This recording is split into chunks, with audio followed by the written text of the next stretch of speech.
Good evening and welcome to We the People. On the program today, can India and the United States still pull back from the brink? This after the controversy surrounding an Indian diplomat, Devyani Khobragade, accused of underpaying her domestic help in the United States of America, has led to an unprecedented squabble between India and America. On the program today, we'll be debating, is this an illustration of American arrogance and American hypocrisy, or is it a case of misplaced nationalism? The public narrative around this controversy has also come in for some scrutiny. Activists have pointed out that the media focus has been singularly on Devyani, and the Indian government has actually said there is only one victim, that's Devyani. But several activists in India and of course the prosecutor in the case in the United States of America, Preet Bharara, is asking, what about the rights of Sangeeta Richards, the domestic worker who worked for Devyani Khobragade and has alleged that she was being underpaid?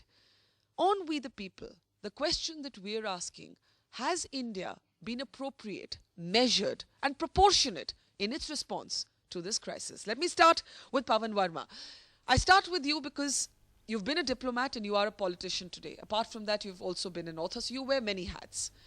But wearing your diplomat's hat, what exactly is the central point of India's defense? Because some of the issues have been getting muddled. Is it that we're saying that there may be a technical violation of a US law, but that does not justify strip searching someone, cavity searching them, handcuffing them, picking on an Indian in a way that you may not have picked on someone from Russia or China? Or is it that we're saying that Devyani is entirely innocent and she has broken no law? What is the core of the Indian defense? Barka, to my mind, the core issue is not the legality of the dispute. Sangeeta Richards could be right, Devyani could be wrong, or vice versa. You're allowing for that? I'm allowing for that because Okay. between nations on such matters, there can be a difference of opinion. Yeah. For me, the core issue is the manner in which a senior envoy of a friendly country was treated under the specious misinterpretation of what is an existence code regarding the treatment of diplomats. Be it the Vienna Convention on Diplomatic Privileges or the Vienna Convention on Consular Privileges, the straight takeaway from these is that there has to be a restraint and decorum in dealing with the envoy of a country. Yeah. Devyani held a diplomatic passport. The manner in which she was arrested on the street, handcuffed, body searched, cavity searched and put into a jail with ordinary criminals violates our sense of self-respect and is a sign, I say that because you asked the question, it is a sign of a certain arrogance of, unilateral arrogance of power. And a tipping point, I suppose, was reached with India in the blatancy in which it was enacted, because we've had an ex-president searched, we've had ministers stopped and stripped, we've had serving ambassadors to the UN flashing their diplomatic cards who have been stopped and body searched.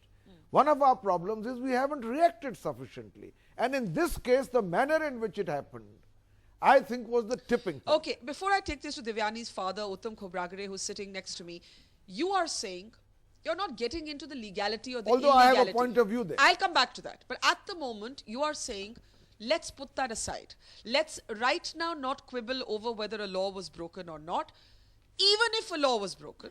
There are forums between two countries which have diplomatic relations where such issues can be resolved, and certainly not in the manner in which it was done now. Uttamji, as Devyani's father, you have been arguing through the week on multiple channels, including this one, that your daughter did not break a law. Absolutely. I'm with me. This is a deposition of the Chief Investigation Officer. It is equivalent to our FIR in India. Yeah. This is the complaint. Yeah. See the complaint how. Yeah. The complaint say the deposition of Margaret, the lead investigator, page number 5, para 9 state that it was a visa application of witness 1, Sangeeta Richard. Yeah. It was not visa application Devyani. Preparer was Khobragade using her computer, but was signed and subscribed by witness 1. So the application of the visa was signed and subscribed by Sangeeta Richard, not by Devyani. Only Devyani's computer was used. In Delhi, that too, not in USA and US Embassy. Let me complete. Okay. Please give me time. Okay. Now I go to US Embassy instruction. US Embassy website clearly state that for particular return in the visa application, the person who sign and submit the application is responsible and he is liable for prosecution under section 28 of the United States Code 1746, even if someone else assisted in preparing the visa. So, see, the person who sign and subscribe is the responsible, commit the act, not the person who prepare. Okay. Here, let me know, please, then I will not talk if you want. Okay. Then here, the person who sign and subscribe is Sangeeta Richard. Only Devyani's computer was used. Now I come to know what is what they say. The visa application state that witness one to be paid rupees 4,500 per month in US dollar. Yeah. I don't know from where they got the figure. I got a copy of the visa application. Yeah. This is the dummy I generated. This dummy is a name of the employer Devyani Khobragade. Second, US street address CGI 3E64185. Okay. Complete. Let me complete. This is the very vital. How this bloody FIR is a forgery. Just to arrest Forgery my daughter by on the whom? street. Forgery by by the whom? US official. Why would they want to I do tell that? you, Why would they want to do that? I will tell you no. I will come to that. I got a concrete evidence Okay. with me. US street. Now, name of the employer Devyani Khobragade. US street address. US street city New York. State New York. Zip code dash. Phone number dash. Enter monthly income. Now, whose monthly income this is? So you are saying it's your daughter's income. Exactly. That's what you have and been they saying. say falsely in the complaint that we have entered the Sangeeta's income. So can I understand what you're No, no, saying? no, Now, no, no. once again, because we have to explain it to our viewers. You have No, shown let us me these show. papers to say that the visa contract showed the income not No, of this is a Sangeeta. visa application. Visa That is the charge. application Visa contract cannot be charged. showed the income not of Sangeeta Richards but Where of is the Devyani FIR say we have Khobragade. mentioned there Sangeeta's name. Now, yes. So such a blatantly false statement. Why would the Americans want to do this to your daughter? Reason, not only my daughter, reason is that now there was a last 3 years there was the US ministry was asking US government about the payment made by the here also. They asked that there is a complaint by Sangeeta Richard. Our government took a very legal stand and we are fighting for the government, not for our government said that look, she is a citizen of India. Devyani is a citizen of India. She is a deemed government servant. Like Sangeeta Richard, Sangeeta Richard is a deemed government servant. Devyani is a deemed government servant. So this is a dispute regarding the two Indian citizens. Okay. And you are not getting it. And that too is regarding the agreement which was entered in Delhi, which was signed in Delhi, not in US consulate, in house of Devyani. And then for when we say that this is, so it has a exclusive jurisdiction by Indian Okay, court. I have to go to the others now, sir. I have to go to the I will others not now. talk. Let me complete. Then when we went to Delhi High Court, not they, that's there will be allegation. This is the payment we have made. This is the agreement. So you Delhi are High saying, Court- Delhi High Court were said- you meeting American minimum wage laws? Absolutely. Was And your we- daughter meeting American minimum wage laws? Absolutely. We have convinced the Delhi High Court and Delhi High Court gave an injunction. That was the real Okay, matter. I have to ask you one other thing. I have to ask you one other thing. I have to ask you one other Since we thing. got the High Court Delhi Sir, injunction, they wanted to- I have to ask you one other thing. You yesterday said Sangeeta Richards, according to you, is a CIA agent. What is the I didn't base? say. I didn't say. That was wrong. I didn't say. This is how the media No, reported it. no, they have explained. It was Ramdas Adval who said. I was just standing nearby. But you don't support what he said? No. It's like, Okay. on contrary, you get Hindustan Times. They have written clearly. Ramdas Adval said that he is, on contrary, they asked me whether I said no. I am not supposed to comment on that. Okay. It is a political comment. I will Okay. not Gardiner Harris, now very passionate account from the father who's questioning the very premise of this case. Pawan Verma is saying, let's even assume that there is a technical variance, a technical difference in how you read the law, because the government of India is now saying Sangeeta Richards is actually covered by Indian law, not by US law, because she's a deemed employee of the government of India. The New York Times editorial board says that this is misplaced outrage. It says that this is an overwrought reaction. Why so? Because to the Americans, many would point out Raymond Davis, who kills 2 people in Pakistan and gets immunity. They would point out the American diplomat who killed somebody in a car accident and left Kenya. And there will be many such examples. So if America wants this sort of immunity and this sort of protective cover for its own people, why get so upset when India wants the same for Devyani? Now, sir, you must let it. No, we'll come back.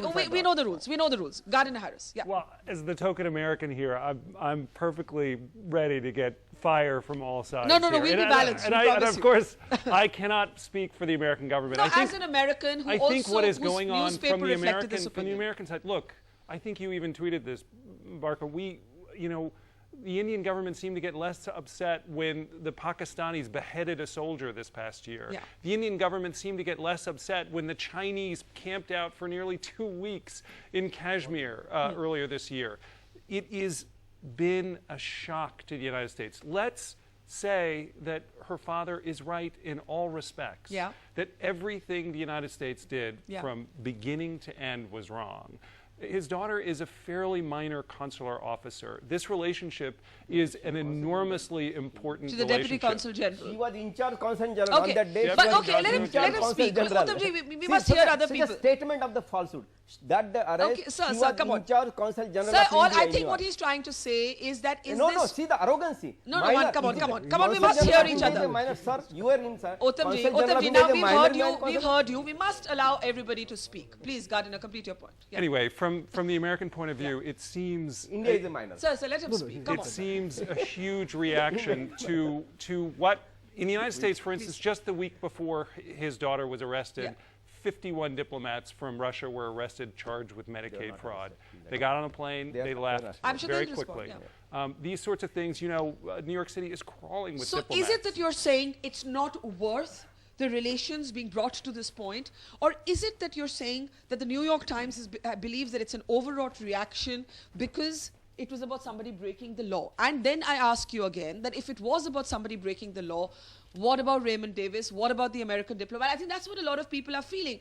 They're saying, okay, we don't know, as Pavan just said, we don't know exactly what happened, but should she have been treated like this? No, I think absolutely. The United States gets into trouble all the time. The Raymond Davis case is a classic one. Now, Raymond Davis went into jail in Pakistan. But then paid blood money and got out. Absolutely. That's what one does with these diplomatic incidents. And I am not here to defend Raymond Davis. And, you know, the United States got into a very difficult situation there, tried as best they could to get out of it. I think similarly here, you know, I think in the Raymond Davis case, again, the United States tried to calm things down as much as possible. Certainly demand immunity. I think you waive immunity all over the place whenever you can. I'm not sure that Raymond Davis deserved immunity. I think that there were some real questions about it because of the relationship between the United States and Pakistan being so delicate. So you're not defending Raymond Davis, but you're saying this is an overreaction for the stakes involved, in a sense. I mean, let's be clear what happened here. India immediately took the barriers away from the U.S. Embassy. From the American perspective, India seemed to be saying that we're going to make your diplomats less safe to keep our diplomats free to exploit Okay, I want to their get Pavan staff. and Aftab say into this. Quickly first on the point of, you said you didn't want to really get into whether there's been a legal violation or not. Now, this is a maze of arguments because initially we started off by saying perhaps there's a variance, but it's been happening for 2 decades. In other words, we were saying the government of India does kind of look the other way if visa information is falsified.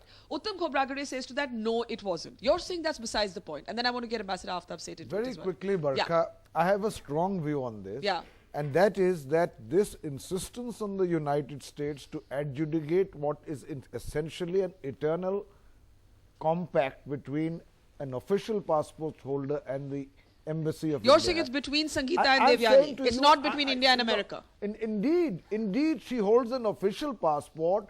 This is a gratuitous, arbitrary intrusion in a matter, in a domain where the US does not have a locus standi. How would the United States Embassy feel if periodically we checked whether their diplomats were getting a salary and having a nutritional diet as per Ayurvedic principles? Is that in our law? Is that in our law? I'm trying to. Is that in our law? Good point. Yeah. I'm saying it's a good point. You can draft any law, but was that law made in consultation and concurrence with India? I think the question. one more point I So want to I'm just going to say one thing. One minute, Uttamji. I'm saying that for too long we have complied with a unilateral imposition of a regimen which we should not have But complied with. here's the question. I want to take this forward and then I'll come back to you, Uttamji. Aftab said the question is this. Diplomacy is the art of the possible. Diplomacy has to be invoked when things get bad, because when things are good, I mean, you don't need the skills of diplomacy. I find this question raised by Gardiner an interesting question, that we've seen worse between India and America, and we have seen far worse than the frisking of an ex-president or the frisking of some ministers or whatever. We have seen the Americans cut a deal with David Headley. That's something that makes me more angry than anything I've seen between India and America. We did not have this kind of anger to the architect of the Mumbai attacks. So the question is this one case so important so grave, so much of an insult to India that things should have come to this? It is important because an incorrect differential is being made between a diplomat and a consular official. In our service, as in most services of the world, we diplomats serve in an embassy or in a branch of an embassy, which is a consulate. Yeah. In America, we have in Houston, we have in New York, San Francisco, Chicago. They all work under the umbrella of the embassy. And they are all serving diplomats with diplomatic passports. All their domestic assistants, as Pavan Verma says, have official passports. They are therefore semi-government officials. Okay. They get free medical aid, they get board and lodging, and they get a salary which is commensurate with what they would. But sir, the American laws since 2011 say that no deductions are permissible for food, lodging, travel. One minute, we have to be technically accurate. Yes, the sorry. American laws say that since 2011, deductions under food, lodging, travel are not allowed. The minimum wage is measured on the cash component alone. That's the American law. These are Indian nationals Okay. working in diplomatic premises. Okay. They have no, the American law has no jurisdiction within diplomatic So that's the point. premises. That's the point. Yeah. Uttamji, one See, comment and then I have to one go to second. Jyoti. The agreement was between two Indian citizens. The agreement was signed in Delhi. The place of work is PMI, Permanent Mission of India, deemed Indian territory. Okay. Now, two Indian citizens, place of work is also Indian territory, so they want to lord sitting from there. So it is an attack on our sovereignty. Baraka should be taken. It is nothing, not only intrusion, it is an attack on India's sovereignty. Tomorrow they will ask what I am talking with my wife in my house. Are you going to allow that?